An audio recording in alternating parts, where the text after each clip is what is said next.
बिस्मिल्लाहिर्रहमानिर्रहीम, अस्सलाम वालेकुम। ज्यूरियस पर आप देख रहे हैं आपस की बात और मैं हूं मुनीब फारूक। आज एक दिलचस्प बात हुई और वो ये हुई, दिलचस्प इसलिए कि जनाब शाह महमूद कुरैशी साहब को रिहाई का हुक्म हो गया लाहौर हाई कोर्ट से और रावलपिंडी बेंच से, और शाह महमूद कुरैशी साहब को रिहा कर दिया गया। अब दिलचस्प बात यह है कि शाह महमूद कुरैशी साहब ने ना ही प्रेस कॉन्फ्रेंस की है और अब तक की इतलात ऐसी हैं कि उनको दोबारा गिरफ्तार भी नहीं किया गया। तो अगर नहीं किया गया तो ये अनहोनी कैसे हो गई, और अगर हुई तो क्या ये हुकूमत की मर्ज़ी से हुई, और अगर ये अनहोनी हुकूमत की मर्ज़ी से हुई तो इसका मंतकी अंजाम क्या है। शाह महमूद कुरैशी साहब जब बाहर तशरीफ़ लाए और मीडिया से उन्होंने गुफ्तगू की तो बड़ी आर्टिकुलेटेड है। वैसे भी शाह महमूद कुरैशी साहब बड़ी नपी तुली गुफ्तगू करते हैं, ज़हीन शख्सियत है। वो जो उन्होंने फरमाया वो बहुत अहम है। उन्होंने कहा कि इंसाफ का झंडा उनके हाथ में है, और इंसाफ का झंडा तो है, लेकिन क्या ये वही इंसाफ है जिसकी तहरीक को वो चलाते थे या कोई दूसरा इंसाफ है। लेकिन पहले साहब जो फरमा रहे थे आप वो सुन लीजिए। पाकिस्तान तहरीक इंसाफ के कारकुनान से ये कहना चाहता हूँ कि आज भी इंसाफ का झंडा मेरे हाथ में है। तहरीक इंसाफ के कारकुनान से कहना चाहता हूँ, आजमाइश का वक्त है, मुश्किल वक्त है, हौसले में रहिए, हिम्मत ना हारिए। रात कट जाए, हर गरूब के बाद एक तुलू भी होती है, उस तुलू का इंतजार कीजिए। तुलू का इंतज़ार कीजिए। अब वो तुलू किस सूरत में होगी? चेयरमैन पीटीआई की सूरत में होगी, जो कि बादियों नज़र में नज़र नहीं आती। वो तुलू इस सूरत में होगी कि जनाब शाह महमूद कुरैशी साहब पाकिस्तान तहरीक इंसाफ की तहरीक को चलाने के लिए एक नई शक्ल के साथ तशरीफ़ लाएंगे और कहेंगे कि पार्टी, क्योंकि पहले ही चेयरमैन पीटीआई कह चुके हैं कि शाह महमूद कुरैशी साहब ही मामलात को देखेंगे, तो क्या आप शाह महमूद कुरैशी साहब पार्टी को आगे चलाएंगे? ऐसी सूरत हाल में पार्टी का क्या सिलसिला बनेगा? लेकिन इसलिए ये नोटेबल है कि आज ही के रोज़ एक और टिकट होल्डर जो MPA भी रहे हैं ग़ालिबन पाकिस्तान तहरीक इंसाफ के, अजमल राजा साहब, वो जब निकले जेल से तो उनको दोबारा गिरफ्तार कर लिया गया। शाह महमूद कुरैशी साहब को अलबत्ता आज दोबारा गिरफ्तार नहीं किया गया और रिहाई। अब वो ये भी फरमा चुके हैं कि उनकी इमरान खान साहब से तफसीली मुलाकात होगी चेयरमैन PTI से, और फिर वो बताएंगे कि फिर उसके बाद को वाज़े गुफ्तगू करेंगे, डिटेल में गुफ्तगू करेंगे। एक तो ये सिलसिला है और ये इम्पॉर्टेंट बात है। दूसरी साइड क्या है कि राना सनाउल्लाह साहब के मुताबिक तहरीक इंसाफ के 2-3 धड़े बन चुके हैं।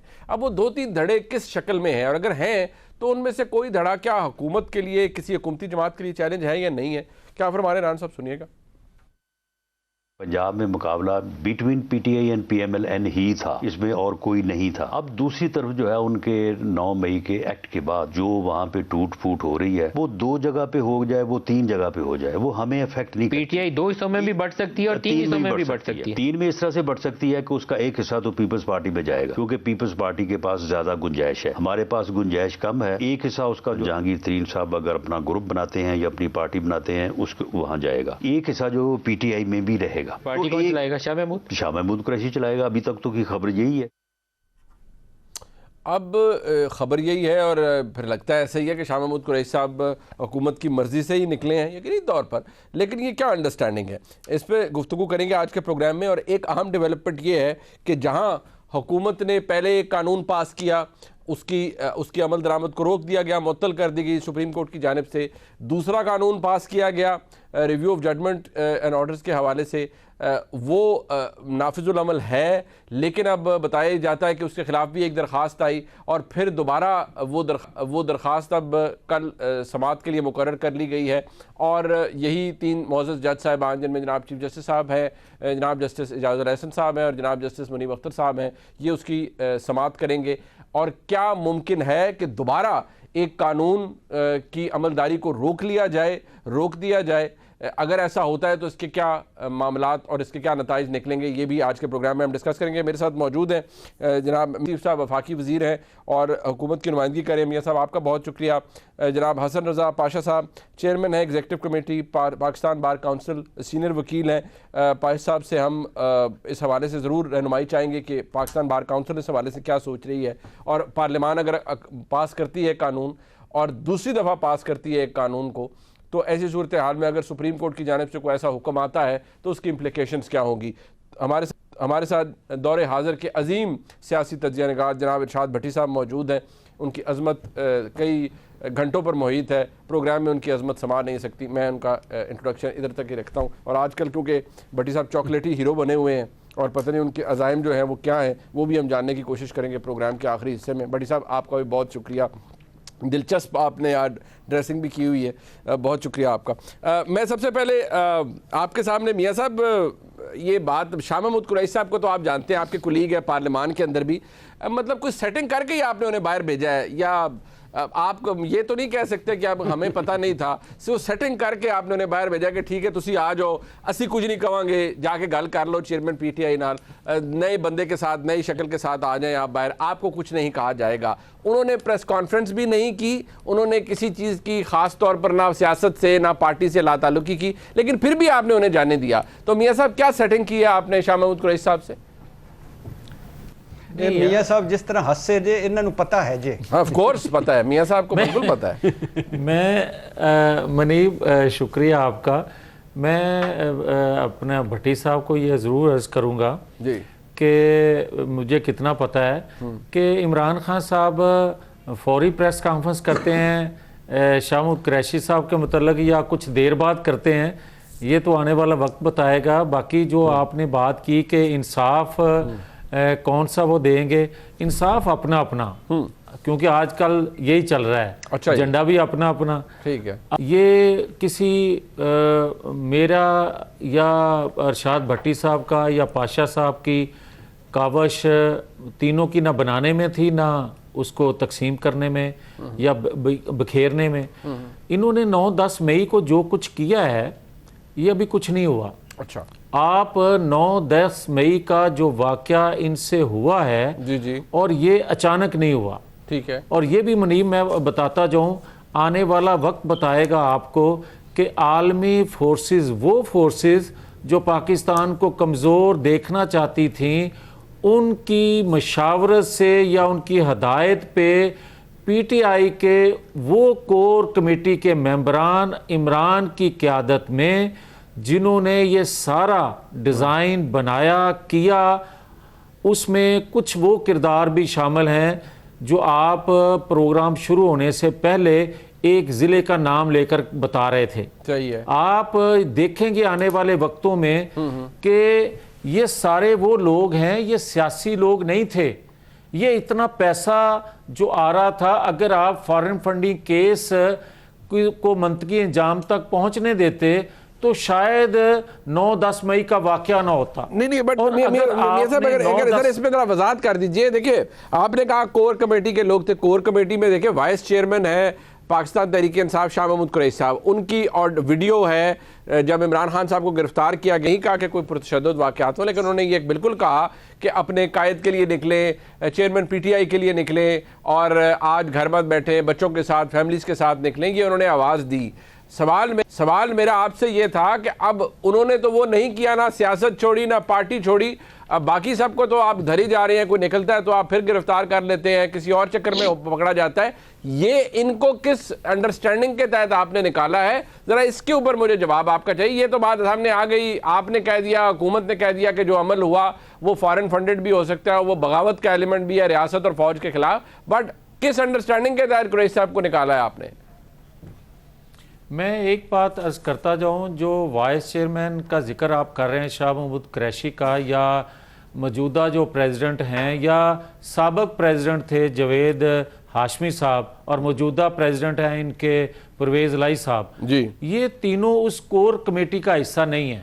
अच्छा, और ना कभी ऐसे मामलात में इमरान खान साहब उनको करीब लाते थे। अच्छा, क्योंकि उन्होंने एक तजर्बा कर लिया था पहले कि जब जावेद हाशमी प्रेसिडेंट थे पीटीआई के, उस वक्त उनको बताया कि इस दफ़ा आपको जुडिशरी से मदद मिलेगी और जुडिशरी से इमरान खान नवाज शरीफ को बाहर निकाला जाएगा। ये आपको याद होगा जब उन्होंने पार्लियामान में ये गुफ्तगू की थी और बाद में प्रेस कॉन्फ्रेंस भी की, और उसी तरतीब से आज तक होता आ रहा है। ठीक है, जो और उन्होंने अपने आप को पीटीआई से अलग किया भी इसी बुनियाद पे कि मैं इस साजिश का हिस्सा नहीं बनना चाहता। अब आ जाएं जो मौजूदा लोग हैं पीटीआई के, आप देखें कि थोड़े असरात आए परवेज़ इलाही पर कि पेट्रोल पंप फेंके जाते थे जमान पार्क में, और वही पेट्रोल पंप ज़ोहरलाई रोड पर भी आपने पेट्रोल पंप फेंकते फोर्सेस पर आपने देख लिए। मगर ये बहुत देर से प्रेसिडेंट बने, अगर 1 साल पहले बन जाते तो इन चीज़ों का उनको भी इल्म होता। मगर शाह महमूद कुरैशी, मैं जो आज तक समझता हूँ, मेरे पास तो कोई ऐसे शवाहद नहीं है कि ये 9-10 मई की प्लानिंग में शामिल हों। अच्छा, हाँ, ये बात आपने, ये आप अपनी अंडरस्टैंडिंग में कह रहे हैं, ये किसी इन्वेस्टिगेशन के नतीजे में सामने आई है कि शाह महमूद कुरैशी साहब प्लानिंग में शामिल नहीं थे, और अगर नहीं थे तो उनको तकरीबन 1 महीने से अंदर के चक्कर में डाला हुआ था अगर वो नहीं शामिल थे तो? मतलब वो क्या नक्शे अमन फैलाते रहे इस 1 महीने में जो जिसका खतरा था रियासत को? जी मैं अर्ज करता हूँ कि जो मैं अंडरस्टैंड कर सकता हूँ, मैं किसी इंटेलिजेंस अदारे या किसी इन्वेस्टिगेशन अदारे की इंफॉर्मेशन पे ये बात नहीं कर रहा, मैं खुद से एक गेस कर रहा हूँ कि ऐसा बंदा जो शाह महमूद कुरैशी पीपल्स पार्टी में रहे, काफ लीग में रहे, हमारे साथ भी उनका अच्छा तल्लक रहा पीटीआई में शामिल होने से पहले, तो अब भी वो मुख्तलिफ जमातों में उनका एक हदफ है, वो उनके अपने सोच है, वो किस जमात में उनका पूरा होता है। मगर मैं ये समझता हूँ कि शायद जो दफाई अदारों पर हमले हैं उनमें वो शामिल उस प्लानिंग में नहीं थे। हाँ, अच्छा। जहाँ तक तल्लक है जो आपने सवाल किया कि वो 1 महीना क्यों अंदर है, वो छोटे छोटे जो वाकयात हो रहे हैं या होते रहे हैं, अच्छा, उनमें वो शामिल ज़रूर हैं। अच्छा, छोटे छोटे वाकयात में शामिल होते रहे, बट चले ठीक है।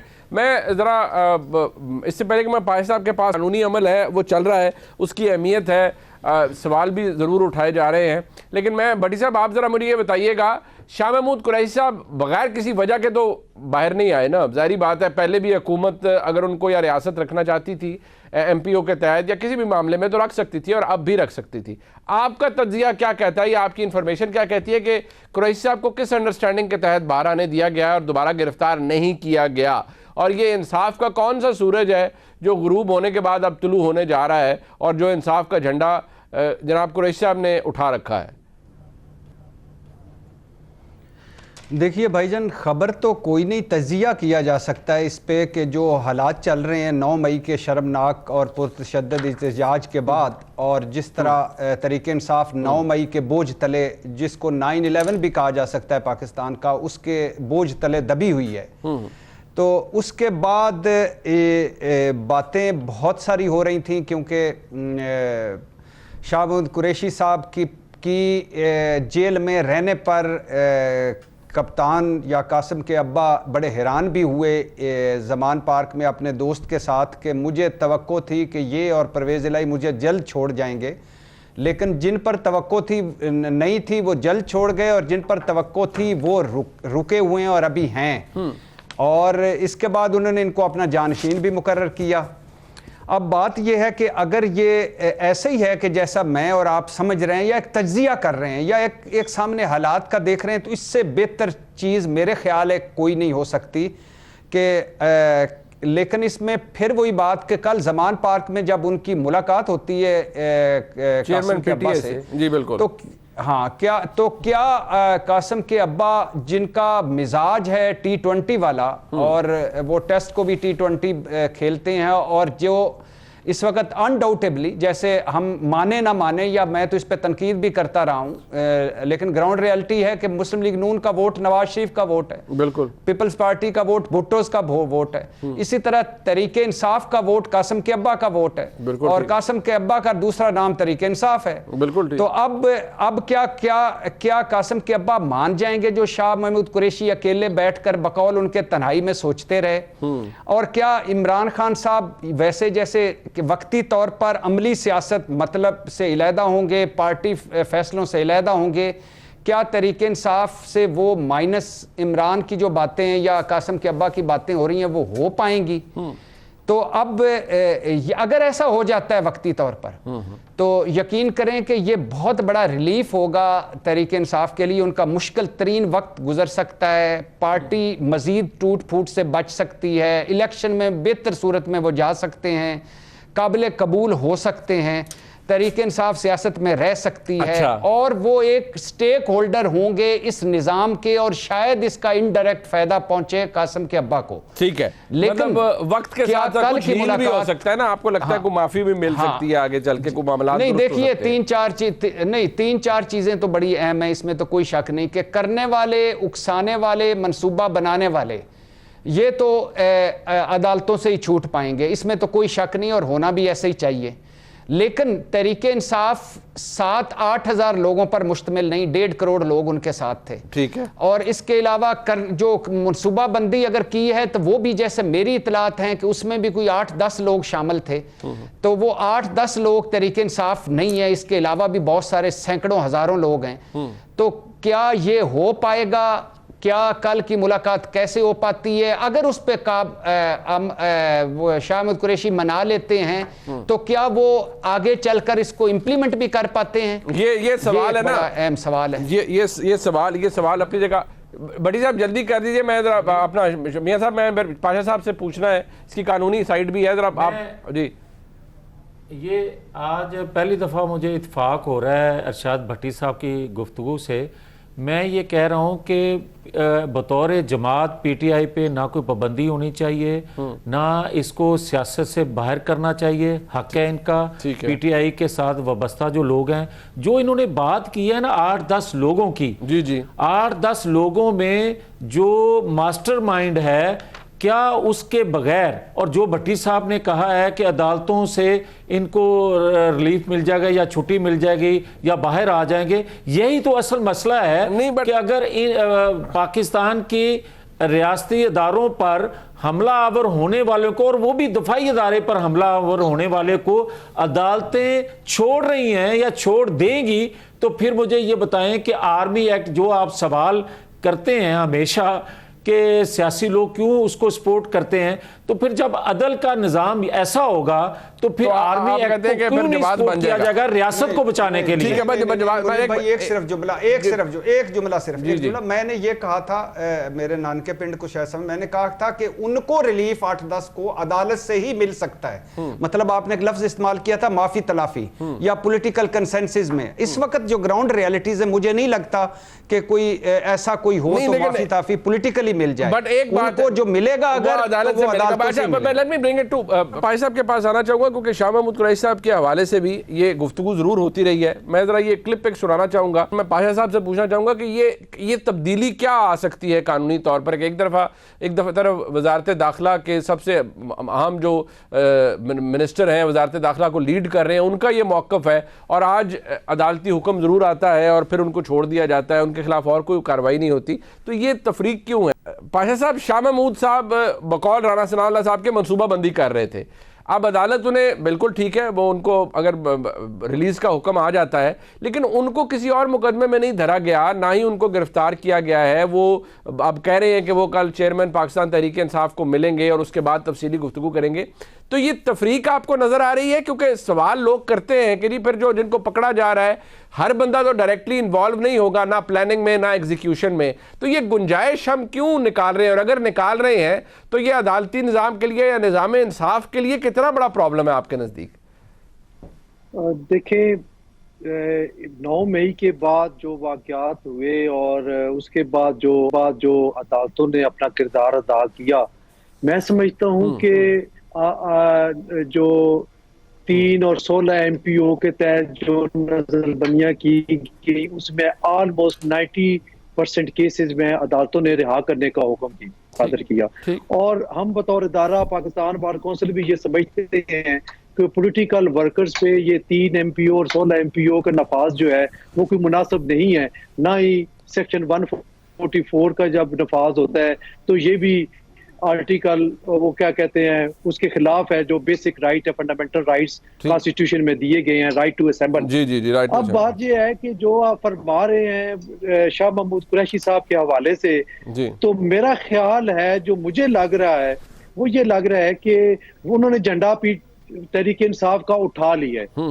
क्योंकि एक आपको पता है कि एक डेलीगेशन उनको 1 हफ्ता पहले मिला फवाद चौधरी साहब की क़यादत में, जो कि पीटीआई को छोड़ चुके थे, और काफी देर उनकी मुलाकात हुई, उनको फैसिलिटेट किया गया जेल में और अब उसके बाद जब अदालत ने रिहा करने का हुक्म किया तो फिर ना तो दोबारा कोई ऐसा हुक्म आया, ना किसी और मुकदमे में मुलवस किया, बल्कि उनको सेफ एग्जिट दे दिया गया। तो इस तौर पे लग रहा है कि शायद वो जो तहरीक इंसाफ के चेयरमैन साहब हैं उनको कन्विंस करें कि अगर पार्टी को बरकरार रखना है तो फिर मेरे हवाले कर दें। लेकिन दूसरी तरफ जो हम एक और चीज देख रहे हैं वो ये है कि परवेज इलाही साहब भी उम्मीदवार हो सकते हैं पीटीआई के चेयरमैन बनने के, क्योंकि उन्होंने भी बड़ा स्टैंड ले लिया है और हालात वाकयात ये बता रहे हैं कि उनका भी एक मामला बन रहा है, जिस तरीके से उनको एक मकबूलियत भी दिलाई जा रही है। याद होगा आपको कि जब उनके घर बख्तरबंद गाड़ी ने धक्का दिया तो उस वक्त भी हमारे ज़हन में ये था कि पीटीआई के अंदर से हमदर्दियां लेने के लिए ये सारी कार्रवाई की गई है। तो मैं समझता हूं कि जो अब नजर आ रहा है खींचातानी शुरू होगी इसके बाद, वो शाह महमूद कुरैशी साहब की और परवेज इलाही साहब की आपस में होनी है, क्योंकि दोनों मजबूत उम्मीदवार हैं। बट एक बार भाई साहब गुजारिश ये है, क्योंकि अभी मियां जावेद लतीफ साहब वो वफाकी वजीर हैं, वो कहते हैं कि शाह महमूद कुरैशी साहब उनकी नज़र में इन्वॉल्व नहीं है डायरेक्टली 9 मई की सारी तबाहकारी के अंदर। राना सनाउल्लाह साहब वजीर दाखिला हैं, वो कहते हैं कि बिल्कुल शामिल हैं। तो मेरा सवाल घूम फिर के वही आता है कि ये अगर जो तफरीक है, ठीक है आपने भी इसके ऊपर आवाज़ उठाई, हर कोई उठाता है, तो ये तफरीक आपको लगता है कि ये हुकूमत की एक मिली भगत है, अंडरस्टैंडिंग के तहत कुरैशी साहब को बाहर आने दिया गया है कि जाकर बात करें चेयरमैन तहरीक इंसाफ से, और नई शक्ल वो बनने जा रही है जिसका आप भी अब जिक्र कर रहे हैं? जी बिल्कुल ऐसा, और ये शायद लैक ऑफ कम्युनिकेशन हो। मैं ये तो नहीं कहता कि मियां जावेद लतीफ साहब और राना सनाउल्लाह साहब ने आपस में मिली भगत की होगी, हो सकता है कम्युनिकेशन का मामला हो, आपस में ना मिले हो, लेकिन जो बात है सॉफ्टनेस बहरहाल नजर आ रही है शाह महमूद कुरैशी साहब की तरफ के मामलात हुकूमत के सॉफ्ट हैं उनके हवाले से, जो आज की कार्रवाई है उसको देखते हुए लगता है। एक मुख्तसर सा ब्रेक करी वापस आते। मामलात 9 मई के वाक़यात हुए, सियासी तौर पर हुकूमत को ये रेस्पाइट मिला कि उसकी सबसे बड़ी जो आर्च राइवल थी पाकिस्तान तहरीक इंसाफ, वो तोड़ फोड़ का शिकार है, लोग डिजर्ट कर रहे हैं, डिजर्शन हो रही हैं पार्टी के अंदर, लोग पार्टी और सियासत कई तो दोनों को छोड़ चुके हैं या उससे ब्रेक ले ली है। लेकिन एक महाज वो है जो कि अदलिया के साथ हुकूमत का मौजूद रहा है और पिछले काफ़ी अरसे से रहा है, गो कि वो इंतखाबात की जो लटकती हुई तलवार थी कि इंतखाबात 14 मई को होने हैं, मामलात कैसे चलने हैं, वो तो काम इस वक्त गैर मुय्यना मुद्दत के लिए वो केस मुलतवी कर दिया गया है। लेकिन पार्लियामान ने कानून साजी की, एक कानून जो कि पहले इसके ऊपर लेजिस्लेशन की गई, उसको बनाया गया, उसको नाफिजुल अमल होने से रोक दिया गया आला अदलिया की जानिब से। दूसरा कानून बन गया, नाफिजुल अमल हो गया, लेकिन उसके खिलाफ बताया जाता है कि पिटीशन आ चुकी है और समाअत के लिए मुकर्रर भी कल के लिए कर दी गई है। क्या लाइकलीहुड है ऐसी केस के अंदर और ऐसे मामलात के अंदर, उस पर भी बात करेंगे, और उसका इम्पैक्ट क्या होगा पाकिस्तान की सियासत के ऊपर, उन शख्सियात के ऊपर जो कि ऐसे कानून से डायरेक्टली और इनडायरेक्टली बेनिफिट ले सकते हैं जब उनकी पार्लिमानी सियासत खत्म हो चुकी है। ब्रेक के बाद बात करते हैं, मेरे साथ रहिए। एक दफ़ा फिर आपको खुशामदीद कहते हैं। पाश साहब, मैं आपसे ही शुरू कर लेता हूँ, आप ज़रा ये बताइएगा ये इसका इम्पैक्ट क्या होने जा रहा है आपको? जाहिर बात है पहले कानून बना वो नाफिजुल अमल नहीं हो सका, दूसरा हो गया, अब दोबारा उसके खिलाफ एक जाहिर बात है क्योंकि लेजिस्लेशन है और अदालत के सामने आ सकती है, तारीख भी है अदालत की तरफ से कि कानून बने और कलअदम करार दिए गए, आइन से मुतसादम करार दिए गए। इसका फेट आपको क्या नज़र आ रहा है, कंसिडरिंग के वही बेंच है जिसके बारे में कहा जाता है कि लाइक माइंडेड जजेस हैं उसके अंदर, वही समाअत करेगा? जी, formation of benches no doubt के जनाब चीफ जस्टिस साहब का प्रेरोगेटिव है और उन्होंने बनाया है, लेकिन थोड़ा सा हम इस बात पे जरूर बात करेंगे बड़े अदब के साथ कि देखें 8 जजेस पे मुश्तमिल एक बेंच बनाया गया जो supreme court procedure and practice bill को जिस कॉग्निजेंस लेके उनको उन्होंने सस्पेंड कर दिया, और वाज़े तौर पे जनाब चीफ जस्टिस साहब ने अपनी बढ़तरी 15 के जो नंबर है जजेस का उसमें साबित कर दी। ठीक, क्या ही अच्छा होता अगर इस बेंच को 5 जजेस पे मुश्तमिल ही अगर बना देते और उसमें से 2 उन बाकी 7 जजेस में रख लेते, तो जो एक इंप्रेशन बन रहा है वन साइडेड, लाइक माइंडेड, मर्जी के फैसले, मर्जी के बेंच, तो वो कम से कम चीजें शायद वो बादल किसी हद तक हट जाते। मैं अभी भी ये कहूंगा कि ये मामलात इस तरह चल नहीं पाते और इस तरह पे इनका अमल दरामद और पब्लिक में जो पजीराई है वो नहीं मिल पाती। उसकी वजह ये है कि जब बार बार आप एक ही बेंच बना के तमाम अहम नौइयत के कॉन्स्टिट्यूशनल और पॉलिटिकल मैटर्स उसी बेंच के सामने रखते हैं और पता होता है पब्लिक को भी, मीडिया को भी, वकला को भी भाई साहब कि आगे सर से जो आप फरमा रहे हैं, बट भाई साहब जो आप फरमा रहे हैं सबको पता भी है, भारत हम सबको भी, लेकिन मसला ये, क्या आपको ये नहीं लगता कि मौजूद जज चीफ जस्टिस साहब या मौजूद जज साहिबान जो कि उनके साथ हैं, उनके हमनवा हैं, वो अब परसेप्शन की परवाह नहीं कर रहे हैं? और आज भी जो ऑडियो लीक्स वाला मामला है, उस कमीशन के खिलाफ जो दरखास्तें हैं, वहाँ पर जो समाअत हो रही थी, चीफ जस्टिस साहब की ऑब्जर्वेशन मौजूद है जिसमें वो कह रहे हैं एग्जीक्यूटिव अदलिया के अंदर जो मामलात हैं उनके अंदर मदाखलत ना करे, कि ये तो बहुत आसान है जिस जज से आपको खिलाफ, जिसके आप खिलाफ हैं, उसकी ऑडियो बना दें और फिर कहें कि उसको निकाल दिया जाए बेंच से या केस की समाअत करने से रोक दिया जाए। तो ये क्या परसेप्शन की परवाह है इज्जत माब चीफ जस्टिस साहब या उनके साथ मौजूद जज साहबान को? मेरा ख्याल है कि बिल्कुल नहीं रही। अगर इसमें होती तो आज ये बेंच जो कॉन्स्टिट्यूट कर रहे थे, देखिए आप देखें 8 रुकनी बेंच बना, उस पे एतराज, उससे पहले जो बेंचेस बने इलेक्शन के हवाले से उस पे एतराज, उससे पहले जो बने बेंचेस उन पे एतराज, और मुसलसल जो बल्कि पीछे चले जाएं, जो पंजाब असेंबली वाला केस था उस पे जो बेंच बना उस पे एतराज, ठीक है, आखिर क्यों इस तरह करने जा रहे हैं? और आज वाज़े तौर पे एक सूरत हाल सामने आ गई है कि अदालत में, सुप्रीम कोर्ट ऑफ पाकिस्तान जो सबसे बड़ा इदारा है अदलिया का, उसमें सामने एक तफरीक नजर आ गई है। और मजीद उसको मैं अभी भी ये कह रहा हूँ, आपके तवज्जो से ये मैं गुजारिश करना चाहता हूँ कि आप इस तरह करें कि जनाब आप अगर फुल कोर्ट अभी भी बना दें, देखें फुल कोर्ट मीटिंग बुला लें, और ये जो तफरीक इस वक्त बनी हुई है मोहतरम चीफ जस्टिस साहब के रिटायर होने के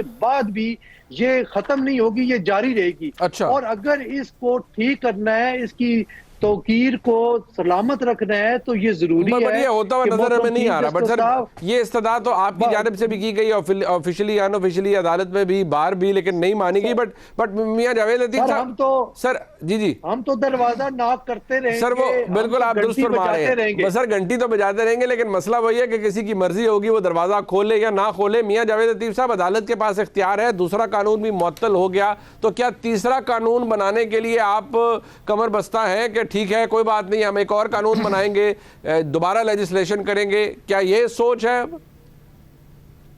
मैं पहले तो वाज़ेह कर दूं कि देखें जो जिस बात पर आज हम गुफ्तगू कर रहे हैं, देखें किसी की भी प्राइवेसी को टेप करना मुनासिब नहीं है, ठीक है, मगर क्या इंटेलिजेंस अदारे जो होते हैं वो आपके दफाई अदारे, आपके अदल के निज़ाम, और अदल वो जहां आपकी ज़िंदगी ख़त्म भी की जा सकती हो और आपको नई ज़िंदगी भी दी जा सकती हो, जिनके हाथ में ये इख्तियार हो, को केस हो, तो आप उस पर अगर कौम अदम इत्माद कर दे तो फिर मुझे ये बताएं कि आप किस तरह केसेस के फैसले करेंगे, किसी की किस्मत के, किसी की ज़िंदगी के। ठीक है। और आज क्या हो रहा है कि आप देखें कि जो पिछले 5 साल से होता आ रहा है, जब हम दबे लफ्ज़ों में बात करते थे तो हमें कहा जाता था कि आप ये बात जो कर रहे हैं आपको हक हासिल नहीं है, क्योंकि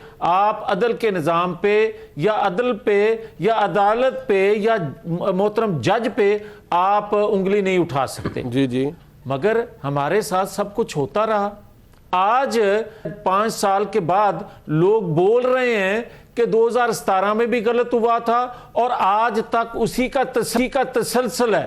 तो फिर मुझे ये कहने की इजाज़त दें ना कि आपके इंतहाई मोहतरम कई सहाफ़ी हज़रात कोट करते हैं, और आपके ये बल्कि आप एक प्रोग्राम में थे, रीमा उमर साहिबा जो हैं, वो आप उस प्रोग्राम का हिस्सा थे, वो बता रही थी कि कब कब इस जो पैनल है या ये जो एक है तीन रुकनी बेंच जो है, ये जो फैसले करते आए हैं और क्या करते आ रहे हैं, और उसका बेनिफिशियरी इमरान खान है और वो नुकसान हमें दिया जा रहा है। तो फिर आप मुझे ये बताएं कि सबूतों के साथ, और जस्टिस शौकत सिद्दीकी वो क्या कह रहे हैं यार, मुझे ये बताएं कि ऑडियो भी आप कह दें कि गलत है। वो सर वो तो एक प्रेमिस आखिरी एक जुमला गुजारिश सुनने, एक जुमला कहने की इजाजत दे, एक जुमला कहने की इजाजत। मैं ये कहता हूं कि आप रीमा उमर साहिबा ने जो तफसील बताई, जस्टिस शौकत सिद्दीकी साहब ने जो तफसील बताई, सबको भी आप रहने दें। आपके ऑडियो जो आ रही हैं, अगर या ऑडियो को देख लें और या आप देख लें कि लोग जो जिंदा हैं उनको आज खुद नोटिस देकर बुला के पूछ लें कि भाई ये सारा कुछ कैसे होता आ रहा है। बिल्कुल ठीक है, बट मैं सवाल यही है कि ये क्या आप दोबारा लेजिस्लेशन करेंगे या नहीं करेंगे? अगर अदालत इसको मुअत्तल कर दे, क्यों नहीं करेंगे? आज आप कहते हैं आप करेंगे, बड़ी साहब क्यों नहीं करेंगे? बड़ी साहब ये लड़ाई मैं तो इसे लड़ाई कहूंगा। आपको ये लड़ाई कहां तक जाती हुई नजर आ रही है? एक कानून, माफी चाहता हूं मुनीफ साहब, माफी चाहता हूं, ये लड़ाई नहीं है, ये एक असूल की जद्दोजहद है, एक अदल देने के लिए। सर आपके नजदीक बिल्कुल असूल के लिए होगी, लेकिन जो नजर आ रही है एज अ कॉमन पाकिस्तानी, वो एक टिफ है ना, वो एक टर्फ वॉर है, एक लड़ाई है, एक खींचातानी किसी कैफियत है। बड़ी साहब आपको क्या लगता है मामला कहां तक जाएगा? फिर इसी तरह अदलिया को भी कह दें आप। मैं तो अदलिया को भी कह दें, तफरीक है, वो लड़ रहे हैं सर, तफरीक है ना, मतलब लड़ाई को एक फर्द के दरमियान, ये एक पार्टी के दरमियान तो नहीं होती ना मियां साहब, दो फ्री कैन होते हैं, बाज़ों का तो ज्यादा होते हैं। तो बड़ी साहब आपको क्या लगता है मामला कहां तक जाएगा? ये देखिए, पहली बात तो ये कि मैं आपसे एग्री करता हूं कि सियासत हो, अदालत हो, मईशत हो, आइन हो, कानून हो, अब ये कोई असूल की जंग नहीं रही जी। ये ज़ाती लड़ाई हो गई है, नफरत और तकसीम इतनी हो गई है, और परसेप्शन जैसे आपने कहा उससे बात आगे निकल गई। अब कोई भी परसेप्शन पे बात नहीं कर रहा, सब हम डिवाइडेड हैं, सब हम एक दूसरे की लाइन अपनी अपनी लाइनें लेके बैठे हैं। अब इस बात की दो तीन चीज़ें हैं। एक तो सिंपल सी बात है कि जो आज अदालत ने भी कहा कि वजीर दाखिला साहब ने ऑडियो चलाकर प्रेस कॉन्फ्रेंस क्यों की, और ऐसे बयान के बाद क्या उनको वजीर रहना चाहिए या मुस्ताफ़ी हो जाना चाहिए, और ये भी कि पहले इन ऑडियोज़ को लाया गया, जजेस की तस्दीक की गई, फिर कहा कि अब इन ऑडियोज़ की के सच्चे होने की तहकीक भी करवा लेते हैं, चीफ जस्टिस साहब ने कहा। अब मेरा इस पे बड़ा क्लियर सा सीधा सा एक है कि जैसे शहबाज हुकूमत को ये तो रेफरेंस दायर ही नहीं करना चाहिए था, क्योंकि जब उनकी ऑडियोज़ आई थी तो मरियम नवाज साहबा ने हमें कहा था कि ऑडियोज़ आना छोड़िए, इस पर ऑडियोज़ टेप किसने की और ऑडियोज़ लीक किसने की, इंपॉर्टेंट ये है, और उनकी तहकीकात होनी चाहिए। और दूसरी कि जस्टिस फायज़ ईसा साहब को इसकी सरबराही नहीं देनी चाहिए थी, क्योंकि जस्टिस फायज़ ईसा साहब अपने रेफरेंस में कह चुके हैं कि जजेस की जासूसी का खिलाफ कानून है, और वो हम कहें ना कहें बदकिस्मती है, बदनसीबी है कि वो किसी और को दे देते तो किसने मानना था? बड़ी साहब अगर आप नहीं, मैं उसी पे आ रहा हूं, उसी पे आ रहा हूं। अच्छा, और वो कह चुके हैं खैर से। और दूसरी बात ये है कि वो एक राय रखते हैं, और वो एक दूसरा जो जिस तरह एक अनफॉर्चुनेट है कि दूसरे धड़े के को रिप्रेजेंट करते हैं, चीफ जस्टिस साहब के बारे में भी, और आज खुद नोटिस खरसूसी बेंच और बाकियों पर भी उनकी राय है। अब यह है कि इसी तरह चीफ जस्टिस उमर अता बंदयाल साहब को जो लार्जर बेंच बना था उसकी सरबराही नहीं करनी चाहिए थी, जिसमें इनडायरेक्ट उनके और उनके खानदान के हवाले से बातचीत हुई, तो वो अच्छा होता किसी और को सरबराही दे देते। अब आपने कहा कि अगर किसी और को देते, तो इसमें चीफ जस्टिस ने कहा का रिमार्क सामने है कि अगर हुकूमत मुझसे राय ले लेती, मशवरा कर लेती, तो हो सकता है मैं कोई बेहतर रास्ता दिखा देता। कानून बेंच बना तश्कील देना हुकूमत का हक है, मगर इस तरह चीफ जस्टिस को बाईपास करके या राय ना लेकर, राय ले लेते आप, वो कोई भी राय देते ना मानते, कोई एक फॉर्मेलिटी पूरी हो जाती। लेकिन चूंकि अब ये असूलों की, मंतक की, लॉजिक की बात नहीं रह रही है, तो लिहाजा ये आगे बढ़ेगी। ठीक है, ठीक है, बिल्कुल ठीक है। मैं एक मुख्तसर सा वक्फा ले रहा हूँ। मैं हाल में पाशा साहब ने कहीं जाना है, शुक्रिया अदा करता हूँ, उन्होंने हमारा साथ दिया प्रोग्राम में। जब वापस आएंगे तो ज़रा गुफ्तगू हो जाए पाकिस्तान के सियासी मंजरनामे पे, क्योंकि एक एलिमेंट मौजूद है कि उम्मीद की जा रही है कि जहांगीर तरीन साहब का अगर ग्रुप अलहदा बनता है, अगर कोई ऐसा पाकिस्तान तहरीक इंसाफ को ही रिवाइव करते हैं, तो सूरत हाल क्या बनेगी और किसका पलड़ा भारी होगा 2023 के इंतखाबात के अंदर। ब्रेक के बाद बात करते हैं, हमारे साथ रहिए। 10 हफ्ते रह गए हैं शहबाज शरीफ साहब की हुकूमत के, और आज राना सनाउल्लाह साहब कहते हैं कि 100 से ज़्यादा सीटें जीतेंगे वो पंजाब के अंदर। जाहिर बात है नेशनल असम्बली की बात कर रहे हैं, जबकि जरदारी साहब फरमा रहे हैं कि पाकिस्तान पीपल्स पार्टी इंतखाबी मार्का मारेगी और बिलावल भुट्टो जरदारी साहब अगले वज़ीर आज़म पाकिस्तान होंगे। कैसा होगा अगला पाकिस्तान जो कि 2023 के इलेक्शंस के बाद होगा? मियाँ साहब, वैसे बहुत से पीटीआई के लोग चले गए, जरदारी साहब से मुलाकात हो गई और पाकिस्तान पीपल्स पार्टी के हो गए। अब ज़रा आप मुझे ये बताएं, आपके रवायती हरीफ जो इस वक्त आजकल हैं, डिवीज़न तो यही थी इमरान खान साहब और PMLN, तो अगर इमरान खान साहब को माइनस किया जाता है तो उसके बगैर पीटीआई किस हद तक इफेक्टिव होगी इंतखाबी तौर पर, वो तो देखना बाकी है। लेकिन आपको लगता है कि आप हुकूमत बना पाएंगे वफाक के अंदर और पंजाब के अंदर? मनीब देखें, अगर इमरान खान साहब 9-10 मई का वाक़या ना भी करते, हमें अदल मिल जाता, तो फिर भी जो मैं कहने लगा हूँ ऐसा ही होना था मंजरनामा सियासी। वो ये कि उस वक्त पीटीआई से मुकाबला होता पंजाब में और सिंध में पीपल्स पार्टी से होता। ठीक है। इसी तरह खैबर पख्तूनख्वा में पीटीआई से होता, तो बलूचिस्तान में किसी और जमात से। मगर आज का जो सिनारियो है, जो उसने किया, हमें तो पहले से पता था, 1 साल से जो मनसूबाबंदी कर रहा था, बल्कि उसकी सोच 2014 में उसका अमल बता रहा था, जब वो पीटीवी पर, पार्लियामेंट पर, प्राइम मिनिस्टर हाउस पर हमलावर हुआ था, उससे पता चल रहा था, मगर लोग नहीं मान रहे थे। अब जहां तक तल्लक है, आपने पीपल्स पार्टी की बात की, तो पंजाब में हो सकता है कि कहीं कहीं पीपल्स पार्टी से मुकाबला हो। पीपल्स पार्टी का सिंध में तो मुकाबला यकीनन पीपल्स पार्टी से ही हमारा होगा, मगर पीडीएम जो है वो कोई इंतखाबी अलायंस था ही नहीं डे 1 से। नहीं, वो ठीक है, वो तो बात ठीक है, लेकिन आपको लगता है कि आप जीत पाएंगे? मेरा ये सवाल है आपसे। वो इंतखाबी अलायंस बिल्कुल नहीं था, हुकूमती अलायंस था। मैं पहले भी आपके सवाल से पहले अर्ज कर चुका हूं कि अगर इमरान खान 9-10 मई वाला ना भी अमल करते तो हमें अदल मिल जाता, जो कि नहीं मिल रहा, तो फिर भी इमरान खान से हमारा मुकाबला हो जाता। आज इमरान खान फील्ड में नहीं है तो पीपल्स पार्टी से हो जाएगा। ठीक है, हो जाएगा और आपको लगता है आप जीत जाएंगे। बड़ी साहब, वैसे आप बताएं, ये जो इतना कॉन्फिडेंस है मियां जावेद लतीफ़ साहब के में, आपके बिल्कुल साथ बैठे हुए हैं, और हुकूमत में तो 10 हफ्ते रह की हुकूमत रह गई है, और बताया जा रहा है कि इंतखाबात वक्त पर होंगे, माइनस पाकिस्तान तहरीक इंसाफ के चेयरमैन। क्या मंजरनामा है जो देखिए, बैटल ग्राउंड पंजाब है, और फिर वफाक के अंदर बड़ी बड़ी बातें की जा रही हैं कि 100 सीटें हम जीत जाएंगे नेशनल असम्बली की, मेनली पंजाब पे फोकस रखेंगे। तो क्या फेट है आपको लगता है अगले इंतखाबात का? मखलूत हुकूमत या किसी एक पार्टी की हुकूमत? देखिए भाईजान, इसमें कुछ चंद डॉट्स हैं जो अभी मिलने बाकी हैं, कुछ चंद मंजर हैं जो अभी सामने आने बाकी हैं, कुछ चंद चीज़ें हैं जो अभी होना बाकी हैं।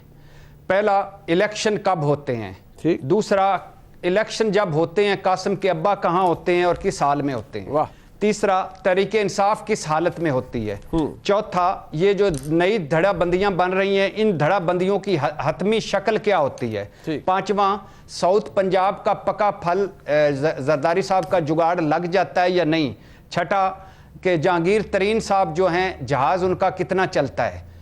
ये अभी एक चीज़ें हैं, और दूसरी तरफ एक चीज़ है कि इस वक्त अगर इलेक्शन इसी मौजूदा सूरत हाल में हो जाएं और मौजूदा सारे सेटअप में हो जाएं, तो मुझे यकीन करें कि कहीं भी पीपल्स पार्टी तो हो सकता है सिंध जीत जाए, मुस्लिम लीग नून पंजाब नहीं जीतती नजर आती। अच्छा। लेकिन जब विनिंग कैंडिडेट नहीं होगा तो सेकंड जीत जाएगा, और इस वक्त जो जुगाड़ प्रोग्राम चल रहा है उसमें मुझे जो इस वक्त का आज के सोने से पहले तक का मंजर है, मुझे लग रहा है कि बिलावल भुट्टो साहब के शेर मरकज में सजेंगे और मुस्लिम लीग नून पंजाब लेगी। ठीक हो गया। लेकिन एक आपको मजे की बात आखिर में बताता चलूं कि तरीके इंसाफ को तरीके इंसाफ माइनस करने पर तुली हुई है।